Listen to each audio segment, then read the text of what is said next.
We have to make an example out of Nick Cannon. So people said that about Absolutely. that's what was happening. Still to this day, us talking is, oh, the Jewish people got him. Everything where we're trying to actually have reconciliation and truth goes out the window to the person who thinks like, oh, he's just buck broken. He's just a sellout. How does one heal and how does one dialogue? Like, clearly that's not what happened. Right. And how do you get past that? Because if you spread falsehoods about another people and you get called out on that, how can there be accountability when people are saying, oh, no, he can't because he's just being buck broken? I think ignorance, it can be an explanation, but it is not an excuse for anti-Semitism or any form of intolerance. We have a kind of capability to try to call things out, but to mistake that for some conspiratorial power is totally wrong. Everybody makes mistakes. Some mistakes are more consequential than others, and sometimes our fame and our profile magnifies our mistakes. I feel him. I feel what he's saying. I feel it. I was telling my people, I feel like black people is the worst when it comes to criticism. Oh, yeah. You know what I'm saying? Because they will see all the other races jump on this one black person, and then they gonna go jump on them too, knowing that these people been killing us and they've been doing everything, and then these people say, oh, look what he's doing to the Jews. And Cuz said, well, black people were the first Jews. We can go in, let's go back. But when he said that, because none of the Jews never want to say, let's talk about the shit. They be like, no, because we don't even know about this shit. You know what I'm saying? Like, we don't know about this shit. But it's 12 tribes, It's 12 tribes and when you say 12 tribes, those are the 12 tribes that's still going on to this day. You know what I'm saying? Same tribes. It's the Asian, black, white, got a whole bunch of you know what I'm saying? So it like, when he went on that rant, he was trying to say something, but he just didn't know how to say it the right way.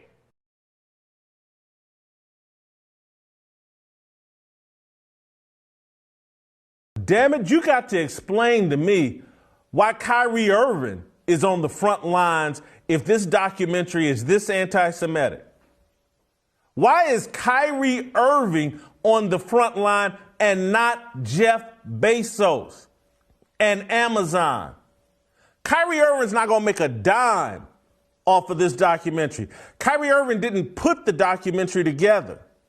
He didn't put it on Amazon. And so this whole outrage over Kyrie Irving seems completely dishonest to me. Because if this documentary is as negative and as harmful as they're arguing, why wouldn't you take it up with Jeff Bezos and Amazon? That's who platformed it. That's who's profiting from it. He retweeted the graphic image that was probably taken from Amazon and Jeff Bezos' corporation. Silver wanted to hear the word "I apologize," or in your mind you said, "I didn't mean to cause any harm." Were you apologizing, or did you not apologize? I didn't mean to cause any harm. I'm not the one that made the documentary. Kyrie, while we're on the topic of promotion, why did you decide to promote something that Alex Jones said? That was a few weeks ago.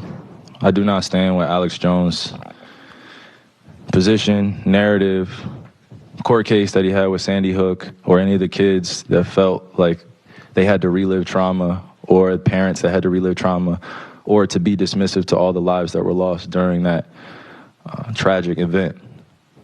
My post was a post from Alex Jones that he did in the early 90s or late 90s about secret societies in America of occults, and it's true. So I wasn't identifying with anything of being a campaignist for Alex Jones or anything. I was just there to post. And it's funny, and it's actually hilarious, because out of all the things I posted that day, that was the one post that everyone chose to see. It just goes back to the way our world is and works. I'm not here to complain about it.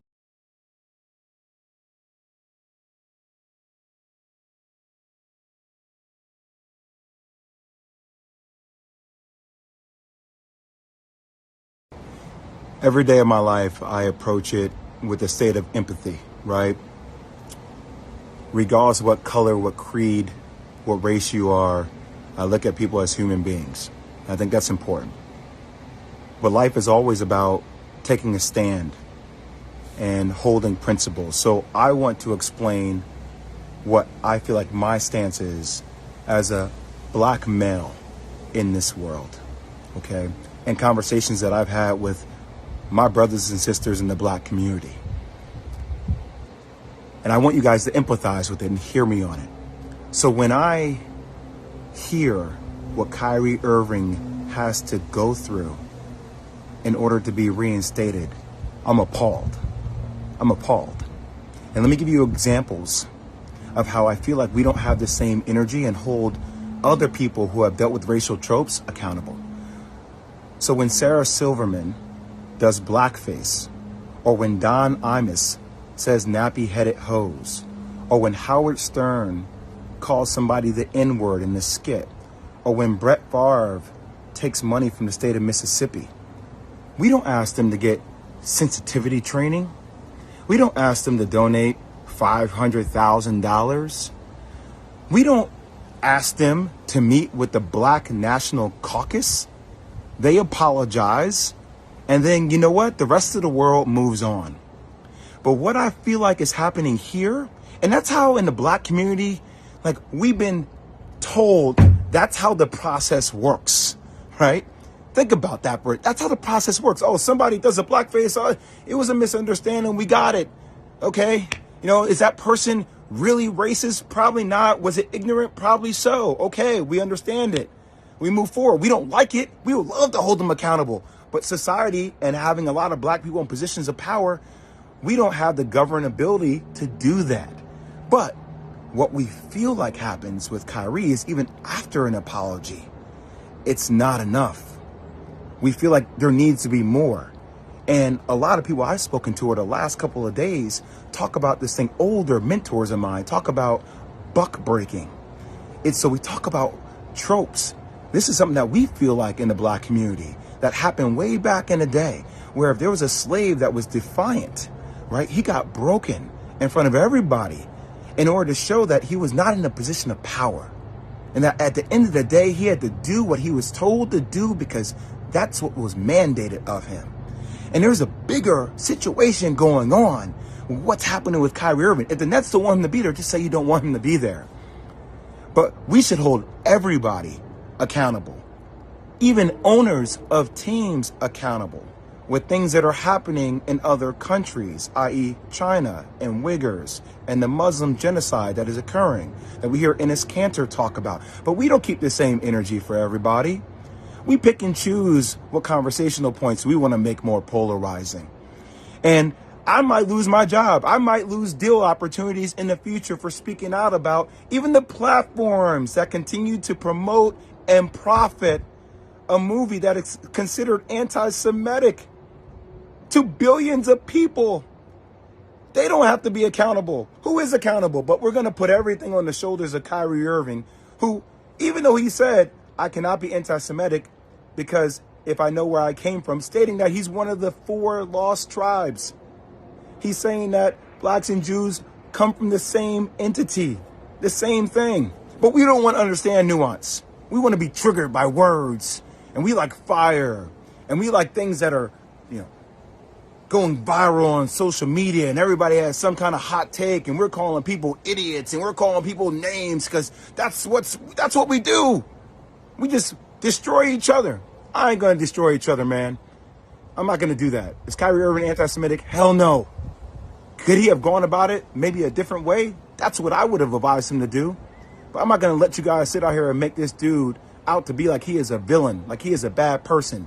He is looking to explore his heritage. Now, you can crucify me if you want. I don't give a damn anymore. It's time for people to start speaking out with nuance and speaking out on the principles they stand for. That's all I'll say.